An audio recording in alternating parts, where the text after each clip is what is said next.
Hi there, I'm recording this video from an amazing train journey, as you can see dashing behind me in rainy Norway, crossing from Bergen to Oslo.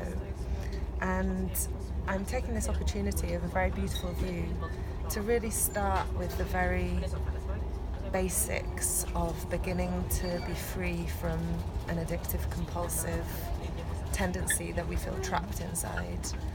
So for me, definitely in my experience working with clients and from my own experience of having these tendencies, I felt very much like I'm possessed sometimes, like, wow, this is not like me, why am I doing this?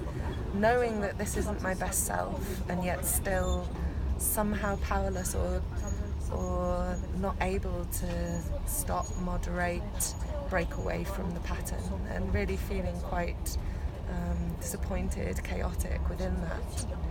And definitely for me, what I found the first step is to begin to recognize that this aspect of my being, my tendency, is a part of me. It's not all of me, it's just a part of me.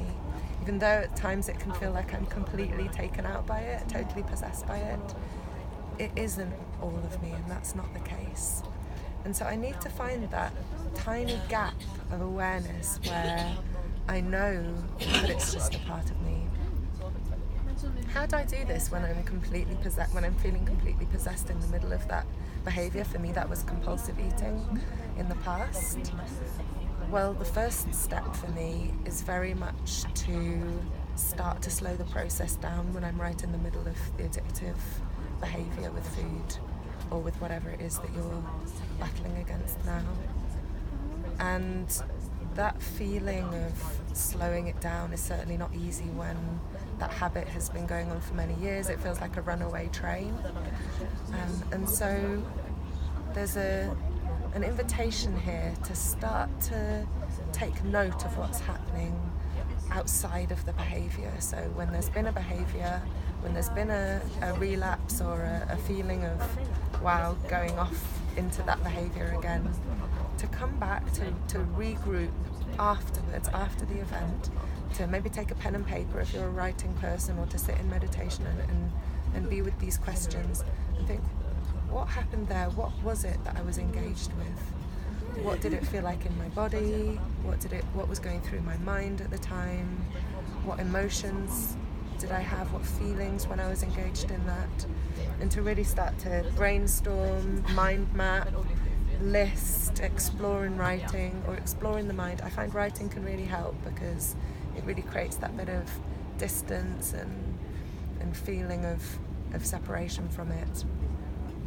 And then it becomes more clear that that was a part of me, especially after the event. It can really be a bit more clear that, wow, I was taken over by another part of me there.